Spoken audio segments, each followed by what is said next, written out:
Hello and welcome to the War Report. Another late episode this week. A little bit of a scheduling conflict on pretty much all our ends. Unfortunately, we are one man short tonight, but the show will go on. A little bit of a slow news week beyond of course, the major story we've been covering. Our good philanthropist, financier friend, one Mr. Jeffrey Epstein, has tragically decided to take his own life while he screamed in his cell, and while he definitely was taken off suicide watch. It's such a tragedy, and I believe the official narrative because it's airtight. There's absolutely no reason to question this. It makes perfect sense. Broken bones in the neck. Yeah, you hang yourself, that's going to happen. Screaming as you hang yourself, definitely going to happen. Knowing all those names, irrelevant. But in all seriousness, I wake up to the news. I slept in a bit on Saturday, so it was about noon Eastern. I wake up to the news that Jeffrey Epstein was found dead in his cell. And immediately, of course, I tuned into a live stream because they were all going on. Pretty much everyone in the world, besides us, was covering the topic live. But that's aside the point. I tuned into a live stream. I was like, oh yeah, he's dead. He definitely was offed by somebody. It's now I'm not gonna say who. I have my suspicions, but I definitely do not believe the official narrative as to he killed himself. And now that they're doing the autopsy, they haven't outright come and said, "Oh yeah, somebody killed him" or something else happened besides suicide. But even the authorities are somewhat hinting at the fact that yeah, there may be a bit more to this than we originally let on. Yeah, apparently the guards couldn't bear to watch him hang himself, so they turned off the cameras. Oh yeah, of course. It was too gruesome to watch. So Yeah. trust us. Out of all the other depravity they see amongst prison inmates, I'm sure all the assaults of each other in various natures, all the probably illicit drugs going around, and let's not pretend like guards aren't in on these prison drug trades, but that's a side point. They draw the line at 60-year-old man, pedophile billionaire suicides. Yeah, I know. It's a remarkable story because everyone anticipated that he would get killed in jail. And ironically, the first attempt, he already had come out and said he was afraid that someone would come, and then you have to believe that, um, you know, he committed suicide. I don't know if we're ever going to know who's exactly behind it, or where it leads or where it goes. But like many people, it seems as if they can do these kind of low effort, I don't know, statecraft, if you will, and nobody will do anything. Yeah, although on a much smaller scale, it reminds me of two cases in particular. Vince Foster and Gary Webb both committed suicide with two gunshots to the back of the head. Convenient. Wow. They still had the strength to shoot again. I mean, it's like you've lost your will so much that you managed to shoot yourself twice, or maybe, I don't know, maybe your finger slipped, some rigor mortis or whatever. But point being is, it is rather convenient. Now, let's just cut to the chase. Now, everyone has their speculations. Of course, the resist crowd, surprisingly enough, they didn't dismiss the fact that people didn't believe it was suicide as a conspiracy theory like you would have expected them to. They're like, oh, Donald Trump and the evil GOP were definitely behind this. They offed Epstein, where of course the standard MAGA conservative type is like, oh, I bet Bill and Hillary were busy on Saturday. That's their stance. Other ones I've seen from none other than our good friend over at MSNBC, Joe Scarborough, it was how predictably Russian, in his own words.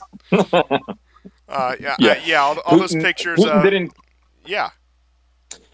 Yeah, Putin didn't kill Epstein because he just wanted Epstein dead. He did it basically to laugh in the face of prison reform.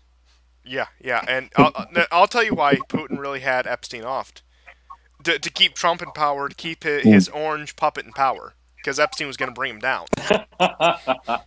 That's right. That's right. Yeah, the reasoning for mine was way too obscure. Oh, of course. But I can say on that, more like, ridiculous.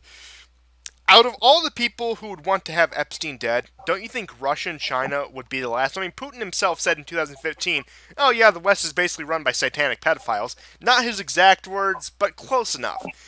Isn't this the biggest PR victory for countries like Russia, countries like Iran, countries like China? I'm surprised you don't see this on their state media saying, look at these depraved monsters who run the Western world, who run the United States. Look at the British royal family. Look at the British political class. Look at all these people going around with this evil sexual deviant. I expect to see that soon out of foreign, non-Western media, maybe in a few months, but it's... Again, this is like one of the biggest I say this, I know this gets thrown a lot around by like a lot of the resistance MSNBC types, but this is a massive victory for Putin, the fact that Epstein came out and was about to expose all these people.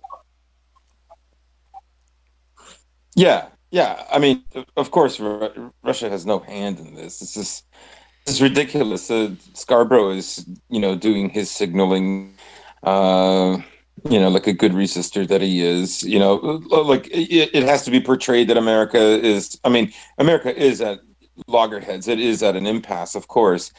But that said, I think maybe guys like Scarborough are there to exaggerate the magnitude of it. They're there to keep it on the boil all the time, right? They're there to exacerbate.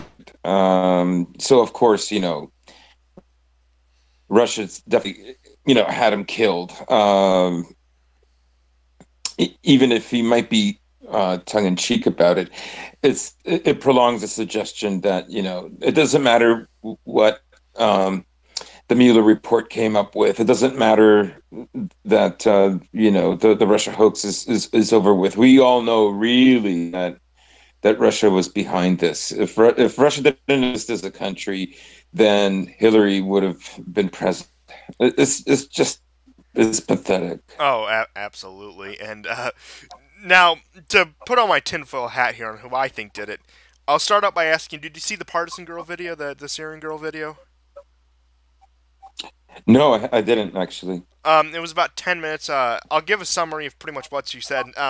Now, I personally think it was our greatest ally. I'm just going to come out and say it. I think it was their state intelligence agency, which we all know the name of, which, well, of course, we're big supporters of here on the War Report, but, I mean, just to lay out a brief connection, pretty much everyone's gone over the Epstein connection.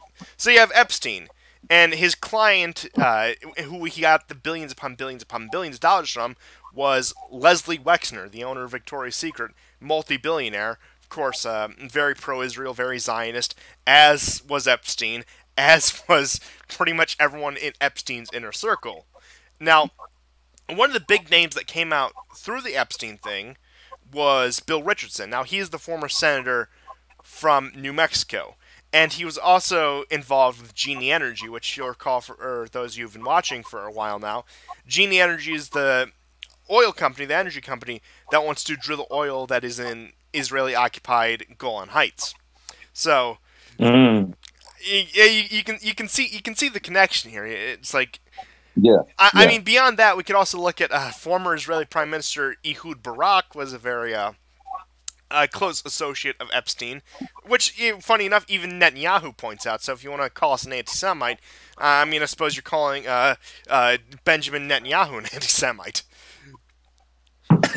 Yeah. The thing that boggles my mind is, even though despite the girls that were raped were white,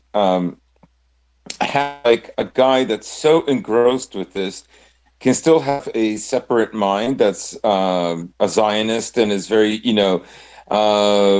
is working very hard toward,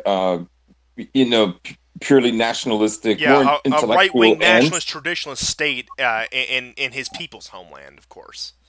Yeah, but it just boggles my mind. It boggles my mind. He didn't become absolutely assumed, or that there was a vestige of him that was still rabidly Zionist and looking out for Israel and so on. That he didn't slip into this, like a total depravity. That's a good point you bring up. Now, there's one last major point on the Epstein thing. So, did you hear about one Ghislaine Maxwell? Yes, yes, yes. Apparently, she's living in Boston. She lives in some mansion there, and Yeah, I heard she's the one Manchester, but who. point being somewhere in New England for the past 3 years, in which she hasn't been seen Yeah. in public.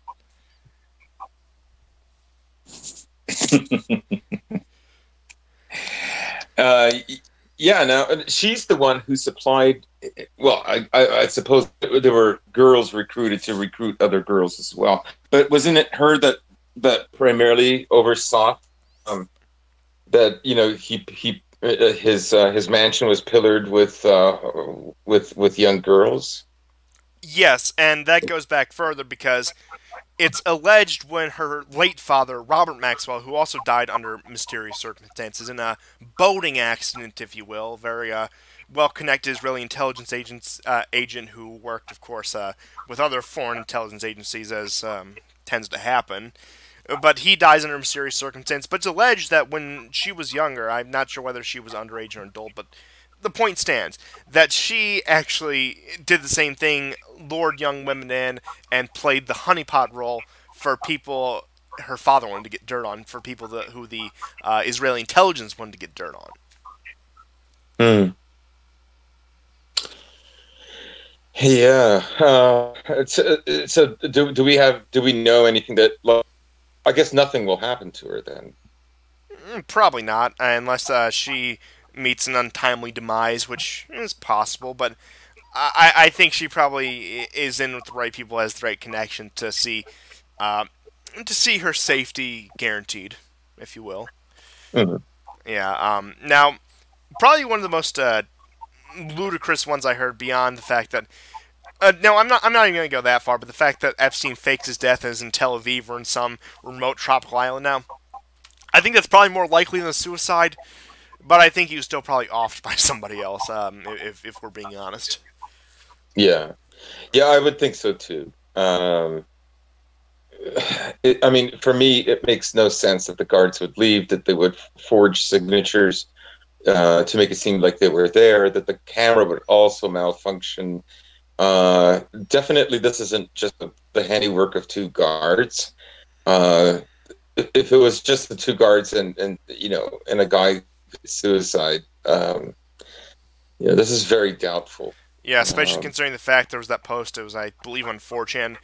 Pretty much everyone thought it was just a joke at first, like, oh, Epstein dead, and pretty much laid out the exact way that it was reported that Epstein died. And lo and behold, this post was made by somebody who was pretty much on the scene. But beyond that, the most recent chapter in the saga of Epstein is the fact that I believe the FBI and there were I believe two other law enforcement agencies that actually raided the island. Looks like they were on a little bit of cleanup duty, if you ask me. But yeah, Mm. it just the timing, of course. 1.5 million people said this already, but yeah, real good timing, FBI. Real good timing. Yeah. Um, yeah, I'm still amazed though that honestly I'd expected that it would kind of shrivel away from the news, that it wouldn't, but it's still persisting. I mean, at least on Twitter it is. People are still curious, and then there's the ongoing disclosure of these facts that can only lead, a normal person to conclude that this was a murder. Um, and like you said earlier, there are left wing pundits who know that there was a murder took place, Yeah, even if they're but blaming it on Trump or the KGB, the point being is they're not accepting right, the official narrative. right, and that very well may be the reason why these facts are being disclosed, why it was so obvious. Um, you could also argue that there was no solution to this. This was the only solution to this problem, that they simply could not allow him to live. Yeah, but You know, I thought of this the other day. I may have actually tweeted something about it, said something about it on one of these shows or whatever. It's been a while since I made a video. My internet has not been reliable lately. And knock on wood, hopefully this show will carry out. We're doing good so far. But it reminds me of, like, remember when we thought Harvey Weinstein was the worst it got? Yeah. Yeah, I do. Yeah, We've come so it's far far worse. in such a negative direction. You know, that goes back to his own ties to intelligence, hiring Black Cube private intelligence agency to silence his accusers, silence his detractors. But hey, what are you gonna do? But beyond that, let's move on to a slightly less black-pilling topic: Syria. Yeah. So we have a few But news reports from generally, the news is good. a few news reports from South Front. So following the liberation of Zatum and Kafir Tab, of course, we get hit with the Arabic names as soon as our Middle Easterner is out of operation, if you will. Don't worry, he'll be back next weekend. But following the liberation from Zatum and Kafir Tam from Hayat Tir al-Sham last night, the SAA and Tiger forces have pushed towards villages in Abedin and Maya in southern Idlib. Now, according to some sources, Syrian units have already entered these villages or clashes are ongoing inside them. Meanwhile, Russian air forces continued their bombing campaign on eliminating militant infrastructures in the southern part of the Idlib zone. These strikes play an important role in limiting militants' ability to deploy reinforcements, including equipment to the front line. So we're getting pretty much the same pattern we've gotten for the 6 months. The Syrian government forces will push slightly into Idlib, backed by very heavy Russian air power, but just slowly chip away and not go forward with a full offensive. Now, they tried to go forward with a full offensive a few months back, but they called it off. Probably from pressure from the United States, probably from the weird dynamic going on with Turkey right now. I say it's probably more related to Turkey and Erdogan than it is to Trump, Bolton, the U.S. So, yeah, it's funny enough. It's been a few weeks since we've uttered the name Bolton. Yeah. Mm-hmm. It kind of leaves a nasty taste in the tongue, but whatever. Now, speaking of Turkey, Turkey and the U.S. have reached a so-called, quote, peace corridor agreement last week. Now, the vague agreement was supposed to address Ankara's security concerns about northeastern Syria, where, of course, the Kurdish-dominated SDF is in control. Now, the SDF has not commented on the agreement so far. Now, from Sputnik News, they revealed there was a delegation of the group's political wing, led by a senior officer, Ilham Ahmed, not to be confused with Ilhan Omar, which I'll touch on in a little bit when it comes to our greatest ally, had visited the Syrian capital Damascus for talks with the government. The visit of the SDF's delegation reflects the Kurds' disaffection with Turkish-U.S. agreements. Now, this could be a chance to turn a political agreement between Damascus and the Kurds, which, of course, Damascus has already come out and rejected the peace corridor. And this harkens back to late 2018 with me, when we were seeing a lot of agreements, a lot of negotiations between Assad and the Kurds. Funny enough, as the U.S. Claimed to be withdrawing in early 2018, we saw those negotiations pretty much break down. So I'm wondering, since they realize, yeah, the U.S. isn't getting out despite Trump's recent comments. Again, those comments were so irrelevant, they didn't even get any press coverage, not even any negative press coverage. But I'm wondering if the Kurds are starting to wake up to the situation that it's either Damascus or Ankara.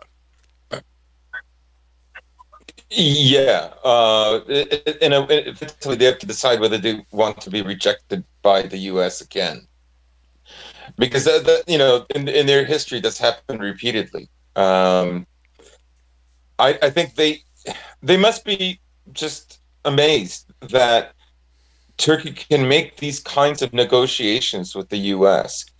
Obviously, on some level, this helps the U.S. because it entrenches Turkey in Syria, even despite the fact that this was a very, very bad week so far for Turkish-backed forces in Idlib. Dozens were killed this week with tanks, anti-aircraft, trucks with the heavily armored machine guns on the back, what have you, mortars, infrastructure, all the things were destroyed.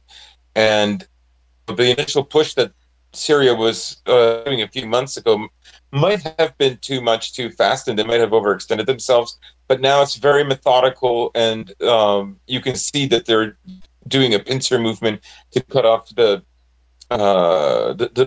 Damascus highway that goes through Idlib. So I think the Kurds are in a very bad position right now. Oh, absolutely. I mean, I would say it's a Best horrible chance is position. Assad. What was that? Yeah, their best chance is Assad, Yeah. right? Um, and who knows, that may, all of this may work out for Assad very well, because Turkey can make all these negotiations that they want, and this corridor is about having refugees return to Syria, right? And that was, the corridor literally came out days after Turkey had threatened that they would release another 3 million refugees into Europe. So I would say that some of this is definitely motivated, on the part of America, to agree with this corridor, because I think they understand right now where populist politics are in Europe and in North America, and that they simply cannot tolerate another 3 million. It won't happen. Um, so yeah, this is going to be a very interesting situation. Um, I expect to see conflicts even between the Kurds and the U.S. And yeah, no, I don't. I don't. Like I say, America will not leave Afghanistan, and America will not leave Syria. Not until, like, America would have to have such a crisis, internally and economically, not just one or the other. Yeah, we're Um, talking like 5th century Rome for them to get out of here. yeah, they're never going to leave. People should not pay attention to Trump, saying that they're going to. That's never ever going to happen. So, like, just get it out of your heads. Um, yeah, we're this is a fight. It's a brutal fight to the end. However, you have these peculiarities that Russia can continue bombing, like these Turkish-backed forces, including Turkmen who've come from Central Asia to go fight in Syria, and even Chechens who are fighting there on behalf of the jihadists, who are essentially jihadists themselves. And at the same time, South Stream 2 is a go. Other negotiations are being made with the S-400. It's bizarre. I can't think. I mean, you have similar stories like that up until World War One and even partly into World War Two, but I don't think we've seen any kind of fourth generational warfare. Is really bizarre. Um, some of that spirit of managerialism, that more female spirit, which has sort of taken over civilization, of dealing with these things highly pragmatically and in a managerial way, that, like, these two separate worlds can somehow cohabitate, right? Like, Russia can help Syria regain all this land, and it's still possible to work on big billion-dollar deals in arms and in energy. Well, It's, I think I'll actually expand on what you're saying there. So, you were pretty much saying that politics and society and the people calling the shots have become more feminized, if not, like, again, of course, more women have entered. The men have become pacified, if you will. Now, we have to look at, throughout the vast majority of human history, politics and governance was the refuge for men, because women pretty much controlled the social situations, at least in some extent. But that's how it was viewed in the ancient world, in the classic world, that, the men are debating politics while the women are off being social or whatever. Now, but now, over the last century, with women's liberation and whatever, that women have entered in that, I think the men have retreated to the bureaucracies, to places like the CIA, to the State Department, which, you are seeing the women and diversity and the other quotas being pushed there, but still largely male dominated. You actually saw a piece from, I believe it was The Economist, lamenting how white and male the State Department was around this time last year. Yeah, yeah, I'm familiar with that one. Yeah. But the point stands where you have the very masculine fourth generation warfare, the espionage and bureaucracy. At least in some extent, I'd say, of course, like the DMV and some of the other government agencies operate much more on the feminine side. But the ones that actually pull the strings, the ones that actually are the power brokers, if you will, are controlled by the men. And even someone like Gina Haspel, a woman, pretty masculine woman, I would say, but that's that's aside the point. But yeah, it is interesting how, as men have been pushed out of politics, they've retreated into bureaucracy. Now, I think just my knowledge on how sex differences, which just get off on a little tangent. I don't think women, like, despite all the pushes for it, I don't think women will be able to break into the bureaucracy the way they've broken into electoral politics, you say. Right. I mean, I certainly hope not. But yeah, I'm just astonished. I'm just astonished how. I do. I want the system to come crashing down. The economics world.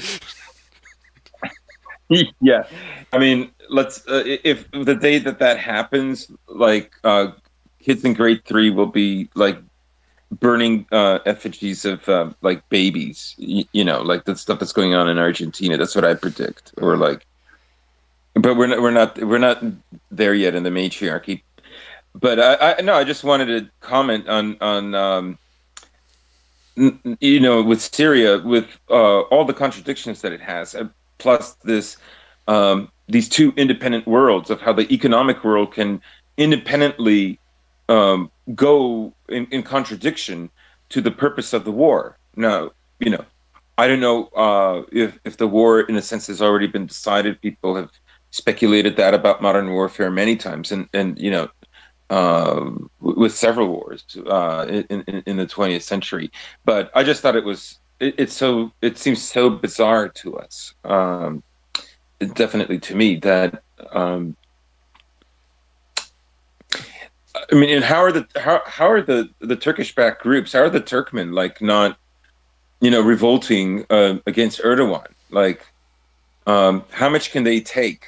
It just seems like it just seems like they're just being managed, right? Like, the real effort, the real accomplishments are happening elsewhere. Well, in a much larger picture that seems to contradict it. Not to get off on too much of a tangent, but I think people like the Turkmen have a similar mindset, albeit more violent, to someone like the Magapids or the Resistors, I'm Still with Her crowds, where they just have this tunnel vision. They see what they want to see. They see the world through a very narrow lens, and their narrow lens is we're going to defeat the infidel Assadist forces. Like, I think that's their worldview, and they don't really look at anything outside of that. Yeah, you could argue that and say the same thing about the Arab Sunni jihadists, right? Like, they've been fighting essentially on the side of America in the bigger scheme of things for well over 35, 40 years. But let's say from 79 onwards, and their regional or religious antagonism, say, towards Shia or Christians or communism or whatever, they will willingly side with the U.S. And meanwhile, their culture, is getting paused. Like, Saudi Arabia is changing. Tunisia is the big one that you can see it. And ever since their revolution, they got rid of that evil tyrant Ben Ali, who just kept, Tunisia so down. It's like it was such a backwater country, not like the standard of living has fallen or anything ever since he got rid of him. I mean, again, in all seriousness, it's nowhere near getting rid of Gaddafi in Libya, but Yeah, Tunisia Yeah, has been infected by liberalism, as you pointed out, and against Saudi Arabia with their modernization yeah. efforts. I wonder if some of the Arab and Turkish forces I should stipulate Turkish-backed forces. They're not the Turkish army. In Idlib, in a sense, maybe something similar is happening to them as well, and they're not even aware of it, right? Because they're so razor focused on whatever assistance Turkey is willing to lend them, or maybe perhaps they think like it'll be turned around. But it'll be interesting to see what the fallout of this war will be, because as we know historically, with Sunni jihadists, is that when things don't go the way they expected them to, of course, then they retaliate with their American partners. Um, that's fascinating, like where this will lead. And even in their own world, you could argue that they live in a separate world altogether. They have their old rivalries that like can't be put to an end, right? Yeah. Now, Um, there's a couple other things I want to cover on Syria before we move on to the yeah. Iran stuff. Now, Hayat Tahrir al-Sham, previously known as the Al-Nusra Front, and its allies, Al-Fatah al-Mubin, operations room claimed the responsibility for downing of a warplane, saying that their, quote, air defense companies brought it down. Now, the warplane pilot, identified as Lieutenant Colonel Mohammed Alman Suleiman from Deir ez-Zor, was captured by HTS militants following a 6-hour long search operation. Now, last month, an Su-22 was hit by an anti-aircraft system over northern Hama. Similar to the ones that actually the Houthis use against the Saudis. It's the same system. However, the pilot was actually able to land safely in an unspecified airbase, so the damage to the aircraft couldn't have been too much if he could still make an emergency landing. Now, following that, late on August 15th, which actually a few hours ago, looking at the Syrian time zone, the Syrian air defenses intercepted a missile of an unspecified type of a town over the town of Maisef in the western Hama countryside. Now, citing an unnamed military source, the Syrian Arab News Agency reported that the mysterious missile came from northern Lebanon. Now, who do we know that fires missiles through northern Lebanon to strike Syrian targets? It's a mystery. Hmm. Now, a Russian base located in the Would it be area. Jordan? Would it? Possibly. Cyprus. I hear could have been the Brits out of Cyprus. You never know. You never know. Possibly Egypt. I don't know. Yeah. Well, that speaks volumes. Yeah, yeah. Possibly. Possibly. It could have been a false Egypt flag. always stirring the pot. Assad could have fired a missile at himself just for propaganda reasons. Who knows? He probably did it to frame the Israelis. Oh, of course, of course. He's so dastardly. Of course, he would do something like that. Now, with the mystery missile from northern Lebanon, a Russian base located in the area over which the missile was intercepted. Now, an S-400 air defense system is known to be deployed at the base. Moreover, a Syrian S-300 defense system is deployed at a nearby base. So they got the big anti-aircraft guns there. Now, pro-Syrian government forces said that the missile was launched by an Israeli warplane. Complete conspiracy theory, I know. Now, this remains, according to the propagandist at South Front, the most logical scenario. However, it's yet to be confirmed.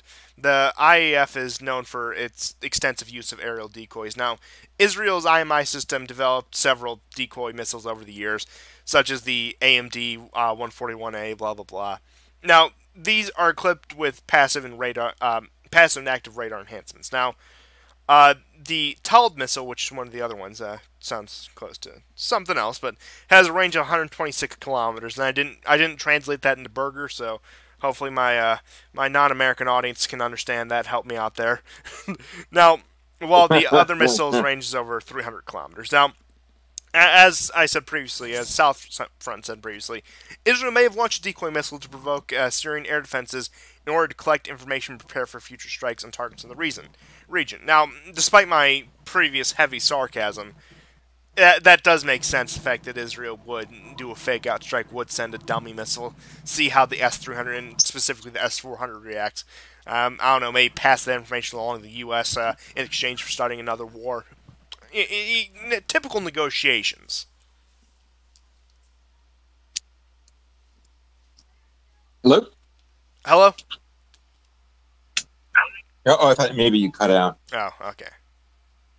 Uh, yeah, I mean, obviously, Israel is doing that. In the past, they've shadowed passenger planes.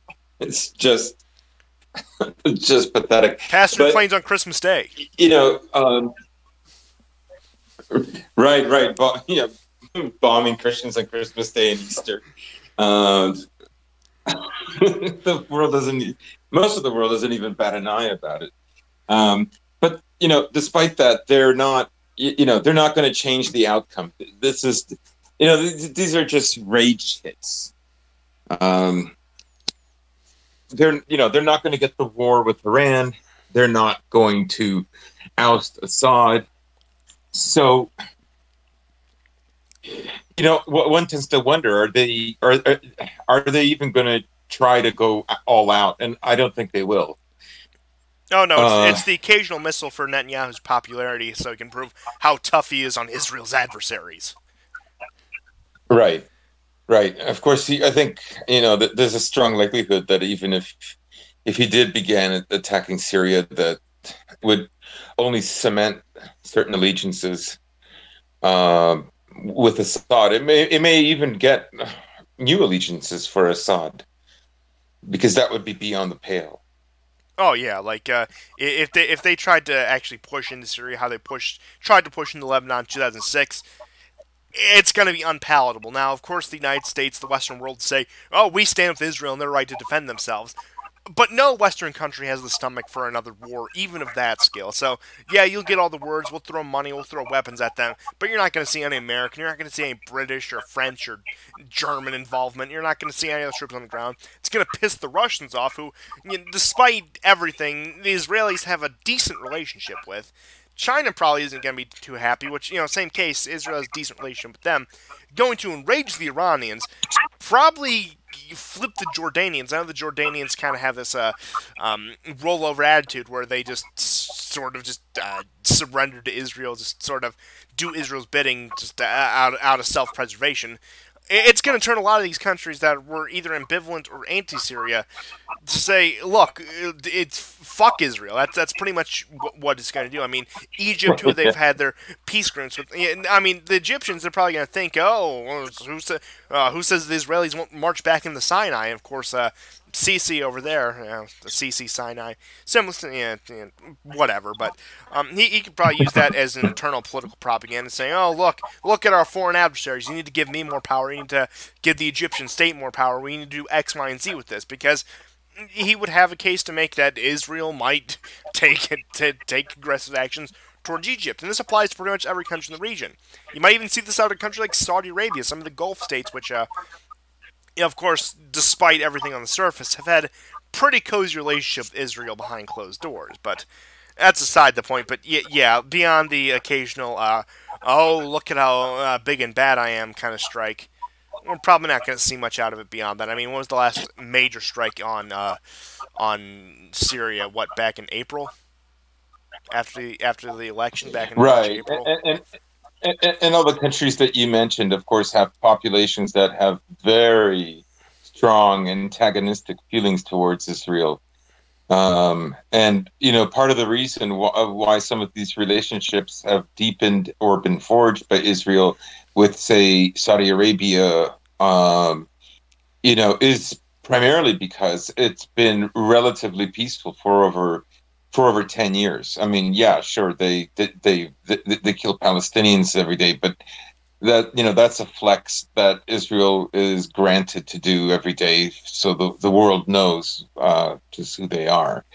But I think, yes, if they would go into Syria, if they should press the attacks even further, I don't think you're going to see that many people empathetic towards them in the Arab world, despite the fact that, the last 6-7 years, Israel has been willing to work closely even with groups like ISIS, at least, I mean, in close proximity in the sense that, ISIS fighters were being healed and bandaged up on the Israeli border near the Golan Heights, right? So, uh, but, that's still a relatively small group. And I think that, yes, if they decided to broaden this war or get involved in a very deep way, they would, within a year, get far more adversaries. And maybe the economic end, or maybe the way some of these countries relate with the Palestinians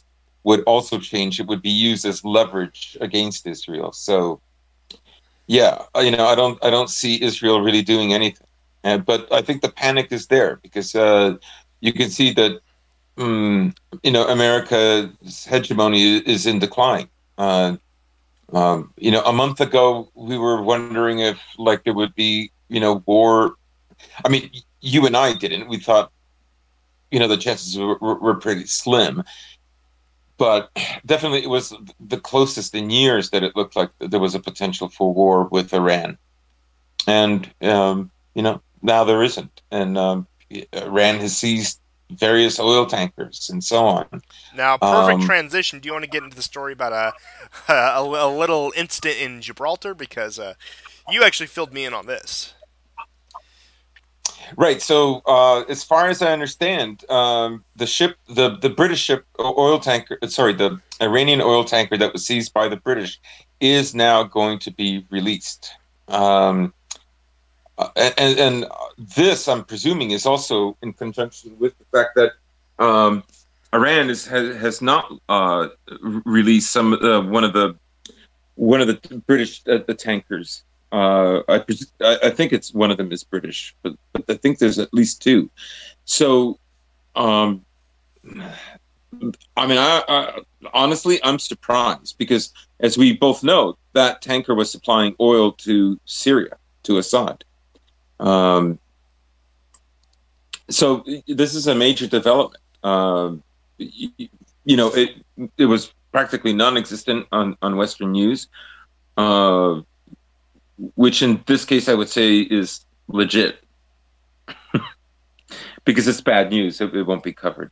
Oh, absolutely not. And to the point where it pretty much flew under my radar until today. But yeah, that is a bit of an interesting turnaround. How what a lot of people feared 3 months ago was the brink of war, which I wouldn't say I went that far, but I was afraid it could spiral out of control. Now, Hmm. look at where we are. Yeah, We're to where we were like in 2018. No concern about it beyond the bluster. When was the last time Trump talked about the Iranian issue? hmm yeah, good point. And I wonder what role of the fact that except for Britain, no European country was willing to help America patrol the Persian Gulf in the Strait of Hormuz, right? There were no takers. In a sense, um, that in itself, I think, maybe spurred things on. That maybe it was pointless. I'm just guessing, but I think that was definitely a sign of. It's definitely a peace branch that's being offered to Iran, I think, and the Europeans probably played a pretty big role in that. Yeah, I would say so. Speaking of Europeans, let's just knock this story out of the way. Now, I talked about last week. I went over the possibility of a new Italian election. Now, of course, we went over some of the headbutting between Conte and Salvini, and by extension, Lega and Five Star, which is the ruling coalition of Italy, with Five Star being the senior partner in that, with Conte as prime minister, and of course, Salvini is one of two deputy prime ministers. Now, Salvini is still calling for elections. He wants the coalition dissolved, and he wants Italian people to go back to the polls. Now, you have the Five Star Movement trying to forge an alliance with the Italian Democratic Party, which Yeah, they're your typical center-left neoliberal, calls themselves social democrats, kind in favor of welfare state type of party you'd get in Europe, similar to something like a Labour Party in the UK or um, uh, you could almost say like Merkel's ruling party, but your typical center-left establishment party, which has been in free fall since the Italian elections of 2018, as we've seen with regional elections, the European parliamentary elections, whereas Lega has been going up and up, and you've actually seen Lega eating up support from Five Star, and you've to a lesser extent seen the Brothers of Italy, which FDI in the Italian abbreviation, eating up support from Five Star also, to the point where if there were an election held today, the most likely ruling coalition would be Lega and Brothers. Now, nothing. The news has been scarce about this, and the news I can't find about it, I have to translate because, of course, it is in Italian. The English speaking media is not covering this at all. The fact that the Italian government is falling apart, but the way it stands is that Conte is going to address the Parliament on August 20th, and we'll probably get a better gauge of whether he's going to form a center-left coalition with the Democratic Party of Italy, or whether he's going to be forced to take it to the polls. Now, my prediction is I don't think a coalition is going to work. I think Conte, just by being associated with Salvini, I think Five Star is tainted, and I don't think even the left-wing base in Italy would go along with that, even if it meant seizing power. But I expect an election to be called, and I expect elections to be held in October. But if they aren't, I will say this: let's assume worst case scenario that there is a Democratic Party and Five Star coalition ruling Italy. Conte stays as prime minister, but he gets dragged to the left by his new coalition partners. I see, especially with the Italian people, with their temperament, with generally the way they are culturally, putting the yellow vests to shame until a new election is called. Like, again, I know the French have that bit of revolutionary spirit, but I see it being much more severe in Italy, especially with the way Lega has been going up, with the way the Democratic Party is going down, with the way Five Star's been on a steady decline, if you will. I don't think the Italian people will be happy. They're also more strained economically than your average Frenchman, your average Western European for that matter. So they may be a bit more inclined to take to the streets, if you will. That's a good point. And that kind of highlights where the temperament of the people are at the moment with the election. Salvini's shown himself to be a really, really politically astute guy. I think he reads the people very well, not unlike Trump, that he's able to do that. Of course, he's very charismatic. Yeah, but unlike Trump, we've seen at least some progress. I'll give him that. Yeah, exactly. Yeah, with the caveat that he's actually capable of solving stuff. Well, we're monitoring the situation. We're monitoring those ports. Yeah, Salvini would be dust if he tried to pull that with the Italian public. Italian public, again, especially about Western European standards, much more easily riled up than your average Frenchman or Anglo or German. Yeah, definitely. And as you pointed out, economically, they're not as strong as, say, countries like France or Germany or Britain. And in a way that there's less options. Politicians have to come through. I guess let's say if it was a politician like Berlusconi prior to 2015, you could probably keep the same routine going of politicians elected that the people were generally not altogether happy with. And in a very similar way, that's basically what's happened with France and Macron. However, I think that the refugee crisis in 2015 and as it petered out in 2016, it really has changed politics, and it's made stars of guys like Salvini, but it's made politics in a sense more crucial, more important.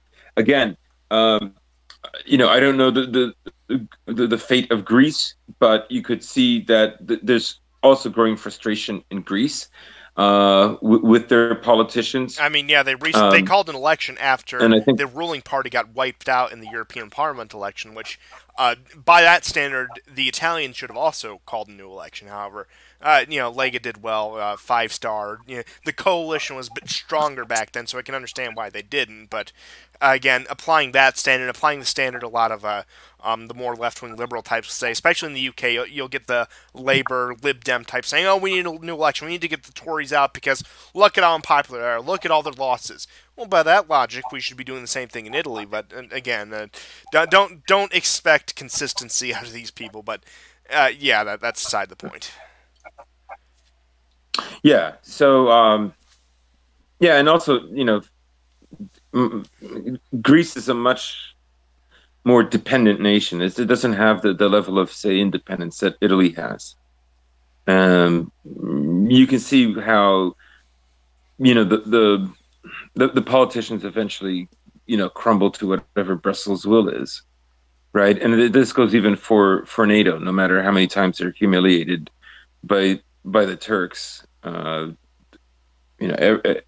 Cyprus to the daily infringements on Greek airspace by the Turkish Air Force, that still goes on. But Italy is showing more resolve, and it's that it has more capabilities of being independent than Greece does. So, I think you're right about that. That there's probably good support for Salvini. Also, that more importantly, that maybe Italians are reimagining what Italy could be in the future, and that this is the guy that can do it. That harkens you get back the sense to an that off-air Salvini conversation isn't just a reaction. Yeah, because really his deals that he's making with Russia and China is the forward-looking part, right? Instead of just the reactions. Like if all Salvini did was react and was badass with all these NGOs trying to smuggle people into Italy, right? But economically, he's not willing to look for new avenues and backs down when Brussels is upset with him. When Brussels let's say, uses financial and economic persuasive measures to counteract whatever he's doing in terms of the migrants. Which is the situation we've seen in Poland. Their unwillingness to embrace any outside partner of the European Union besides the United States has really come around to bite them, which there's a little bit I want to cover in Poland after this, but continue. Yeah. So that's the forward-looking part, right? Like Salvini is willing to do what Orban does, and he's actually doing it even more so than Orban, right? These deals that he's creating with China and Russia are a counterweight, right? It literally allows Italy to have a kind of counterbalance to the EU. It contains Brussels' power and Washington's power on Italy. Now, I will say this about the deals.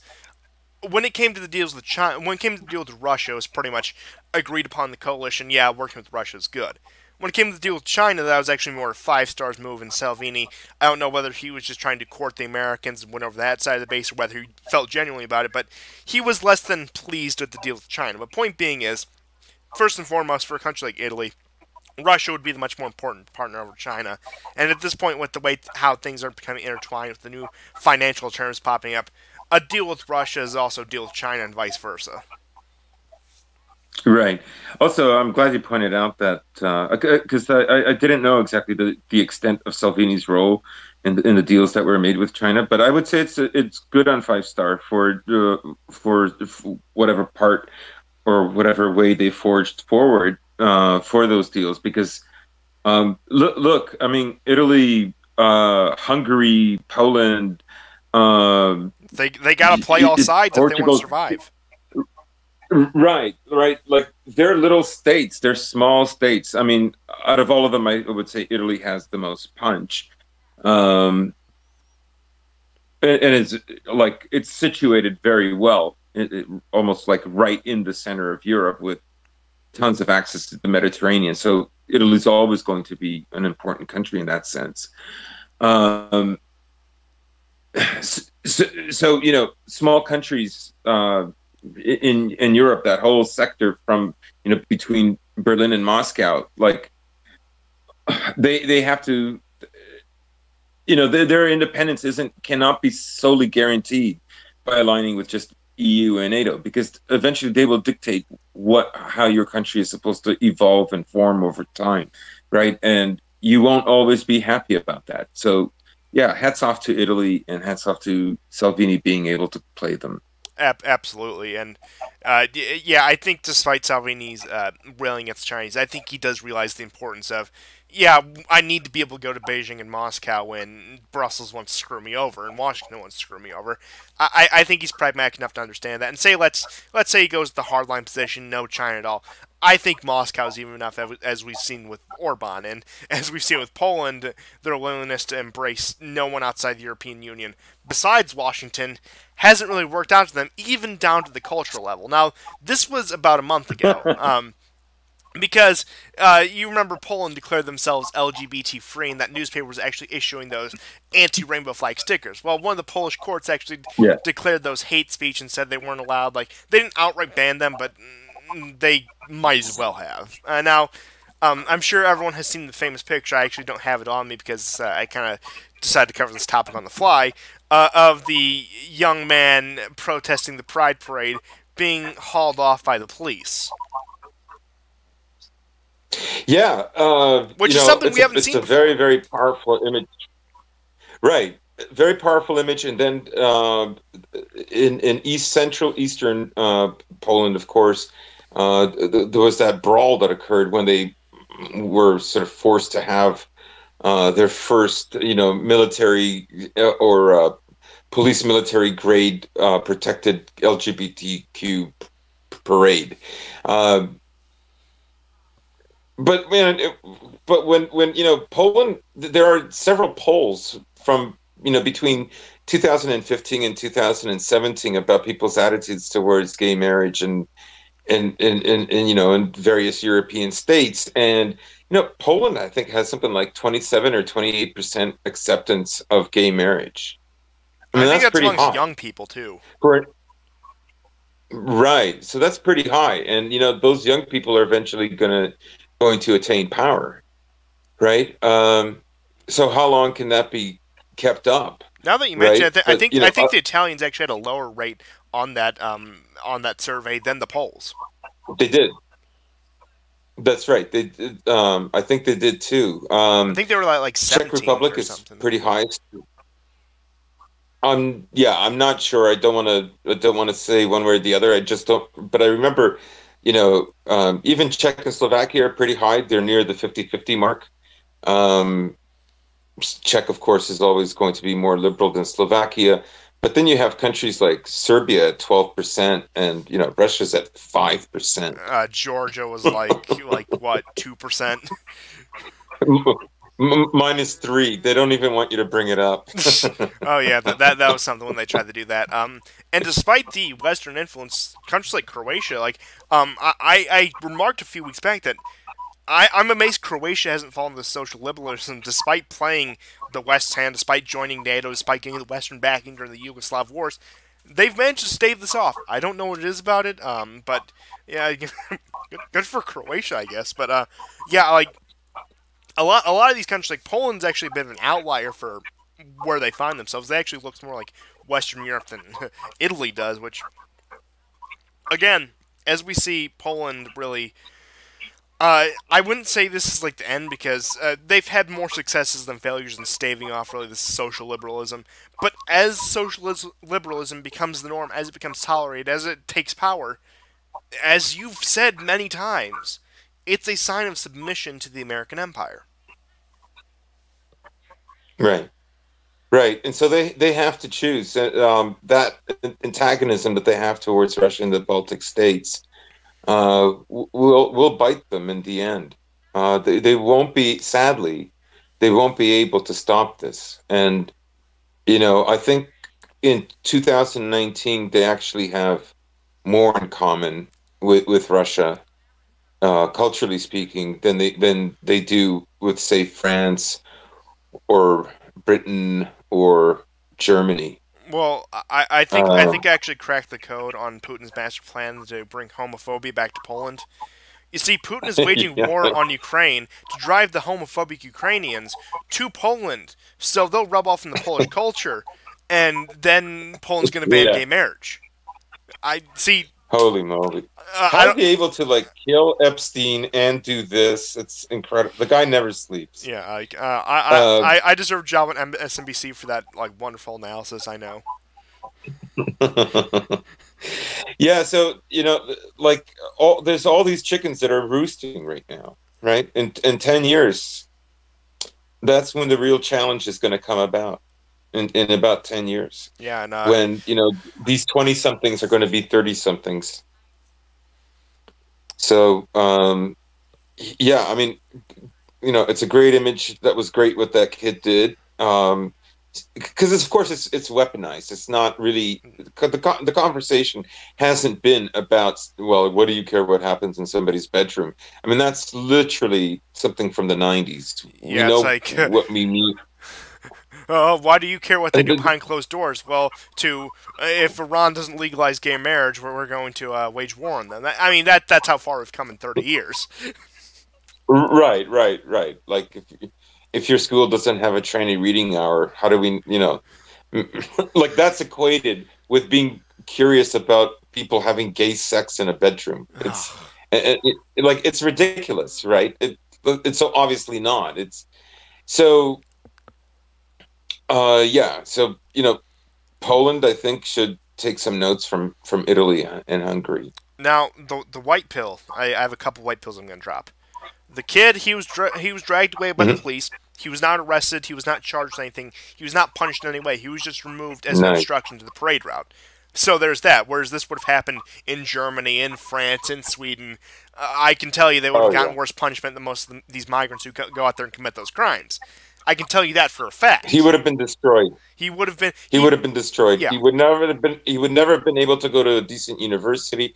And and if in that there's a strong likelihood of something like that if it happened in America, similar results. It reminds me of the Covington kids, right? That you remember for one smirk, these boys don't deserve a life, literally, like a normal life yeah, ever yeah. after. One smirk of extreme discomfort, mind you. I don't even think he was doing it like to mock them or be a little shit. He looked genuinely uncomfortable that this man was just in his He did. face. He looked Like nervous. it's like Absolutely. that's the kind of smile you have when like when your eyes shout, "Help me." Yeah, absolutely. But yeah, Poland. I would say yeah, if they don't take notes from Italy, from Hungary, which hopefully as this populist coalition in Europe grows, maybe they can nudge them in the right direction. But I will say this also. I think the American empire, I think it already is, but I think especially throughout the 2020s, they're really going to overplay their hand culturally, economically, and militarily. I think, look, maybe I'm exaggerating a bit here, but I think the 2020s, 2030s is going to be like 1980s Eastern Europe with massive protests against American presence in Western Europe, or at least Eastern Europe. But the point stands. Hmm. Yeah, and we also have to think of where the demographic shift is going to be. As of last year, uh, less than 50% of all children 18 and under were white, right? Actually, even Richard Spencer had a tweet a few weeks ago about Iran, about how, I mean, I don't agree with him, like that, America definitely would have invaded Iran by now if its demographics were 80% white. Uh, Not that he exactly said that, Yeah, but I remember that. I heavily disagree. but it's debatable. But But yeah, his point still stands that like part of America's unwillingness to intervene now isn't just war exhaustion, although that is important, and of the kind of financial disaster that's given the states by way of debt. Um, the truth is, it's America is getting very diverse to the point like, what's their incentive? And there's so many groups with cross purposes in America that like how willing would they be to fight? You know, in Iran if the forces were only say 60% white. Oh yeah. Now I'll continue on that because pretty much every president up until George W. Bush, Bush 43, up until before Obama, America, by the world and by ourselves, was viewed as that waspy country, that country that displaced the British Empire and took their place, pretty much took over all their former colonies, and then expanded it. It was viewed as that. Now, especially after Obama, and say what you will about Trump, but he definitely doesn't fit the waspy president type that we've had for the past 43 presidents before that. A few Mm-hmm. aside, JFK, whatever. Point stands. America's image doesn't work that way. We're the tolerant, diverse, and liberal country now, rather than the those good old waspy American boys. That's where the British sent all their rejects, and they built this great country. That was the view of America, at least in some parts of Western Europe, and especially in the Anglosphere. But yeah, the point stands: as America changes demographically, its perception of the world is going to change. Especially, I would say Obama's probably one of the will go down despite his. Not saying he was a good president, but I think he's definitely going to go down in history as a pivotal president in that sense. Now we are up over the hour mark, so unless you have any further comments on that, I want to close with a little bit of news on China. Sure, yeah. Go ahead. Well, well, well. Of course, Trump's trade war, as I said, initially supported it, thought it was going to be a good thing. I thought it was going to be a quick, easy win. But with the people he surrounded himself with, of course, got dragged out. Now, with some of the moves China is taking with their threats of retaliation, with their own tariffs, with their currency, just all the nitty gritty economic stuff, a lot of economists are fearing a recession. Now, don't put too much stock in what economists say because they said that Trump's election would trigger a recession. Now, however, I think this claim has a lot more validity to it than, of course, Trump by virtue of just being elected will cause a recession. But there's a possibility. It's more so than what has been fear-mongered about for the past 2.5 years. I would say I don't think we're going to get it. We may take some hits. It may be enough that where it may cost Trump's re-election, but point being is things are stepping up. Of course, the U.S. says, "Oh, trade talks still on." China says, "Oh yeah, trade talks still on." You throw the Hong Kong thing into the mess, and there's possibly a recipe for global economic disaster. I'm not going to go that far. I could see a recession happening, but depending on how things go with Deutsche Bank, as we were covering about a month ago at this point, I could see a recession. Now, Mm-hmm. like I said, Also, depending on how things go in Europe, go ahead. if things stay stable in Europe, which I foresee, I would say we have a recession less than 2008 if one happens. But if things really go down in Europe, if Deutsche Bank really does fall on hard times, like people have been saying, I could see something beyond 2008. Right, and actually, there's a little bit more bad news concerning Germany, especially with their manufacturing and this is the kind of machinery. I'm guessing this is anywhere from um, tools to robots that are used by Asian companies or companies located in Asia for manufacturing purposes.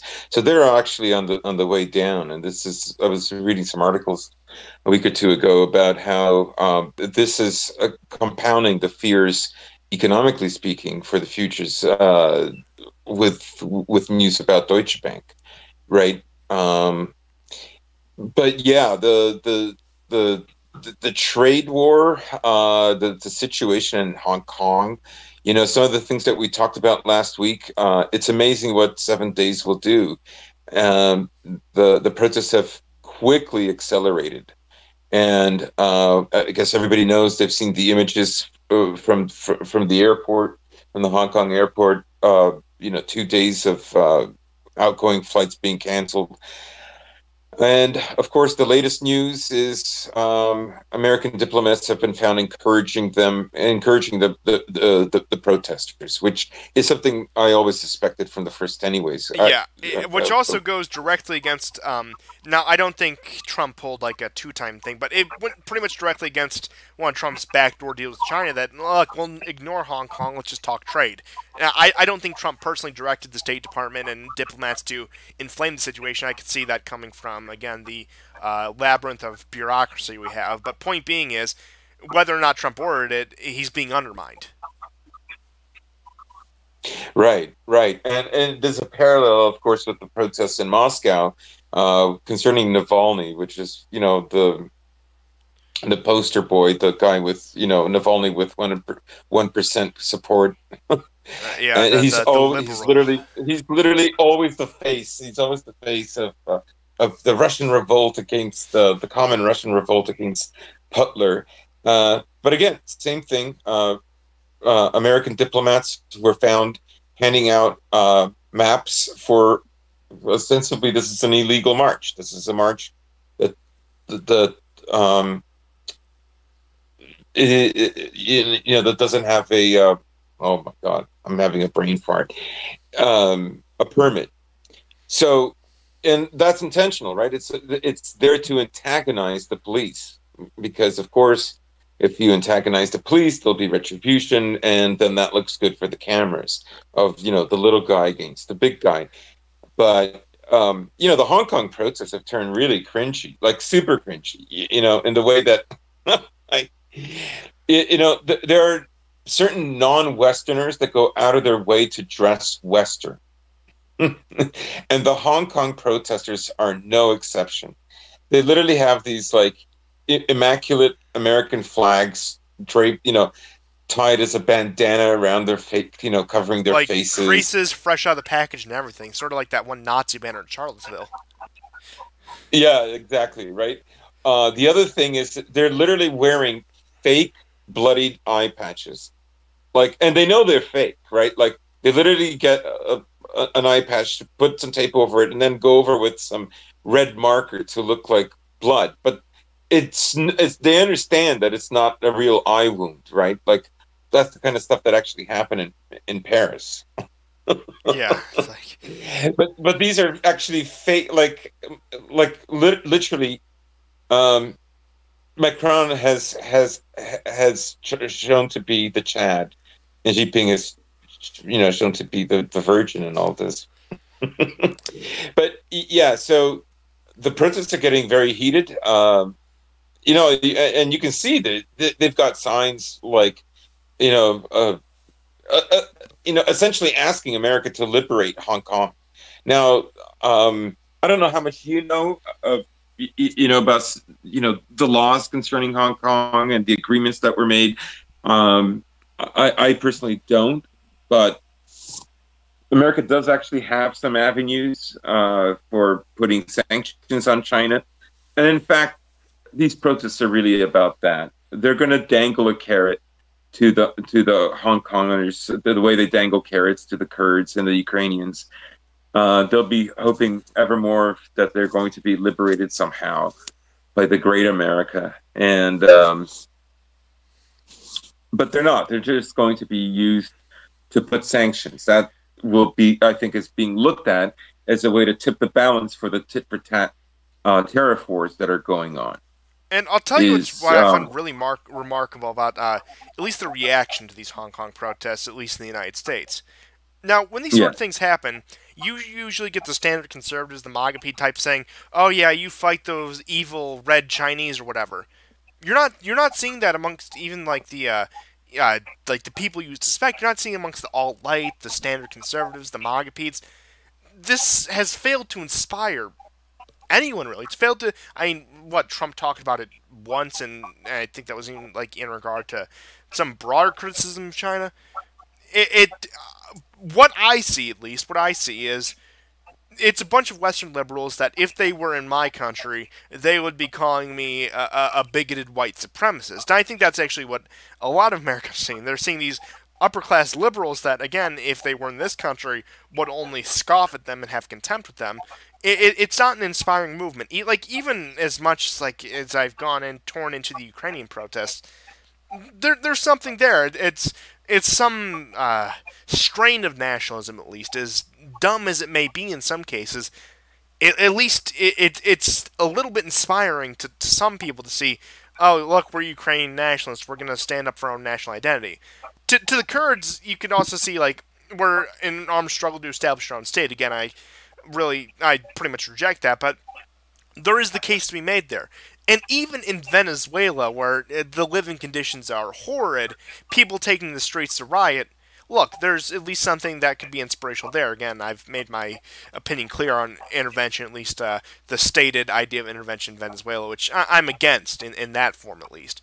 But Hong Kong is not inspiring the same sort of attention amongst, like I said, I'm not even going to say enthusiasm, support, not even garnering the attention among the American public, even in the alternative media. Now, I've heard, I've heard some YouTuber talk about it. Again, Black Pigeon Speaks, but again, he focuses almost exclusively on Asia, so that's to be expected. I mean, other big ones, like probably the only other big one I can think of is Sticks, Hex, and Hammer, which said, yeah, look, good for them, but who cares? It's not our problem. And that's pretty much what he outright said, and it's like, it's not inspiring, like inspiring anyone or garnering the attention of anyone. Right. I also think, I'll mention two things, and you touched on one of them, which was Ukraine. I think there's two major things that are going on right now that I think are partly contributing, besides the obvious, as to why these protests are not getting the kind of empathy and support that that all the protesters would want. One is they've seen, a color revolution before. There's a cynicism about it. Some of them, quote unquote, succeed. Many of them don't. Or the ones that succeed don't exactly create a better situation. But number two is, so besides just not caring, what do I care what's happening on the other side of the world, which is always persistent anyways. The other thing is, you could say that with Trump's presidency, culturally speaking, in antagonism to Trump, to his 2016 victory and rhetoric, you could say that in 2.5 years, 3 years, the West has become even more liberal than it was in 2016. Right. And I think, of course, there's a discontent with that. And part of that is also the kind of authoritarian authoritism that's coming about, that is there to enforce these heightened neoliberal values, to the point that, a lot of Westerners are going, like, why do you want us to save you? Like, it's not that great here. Like, so I guess the bottom line is, I think the West itself in 3 years believes less in itself. And that plays a major role why people are not ignited and want to cheer the Hong Kong protesters on.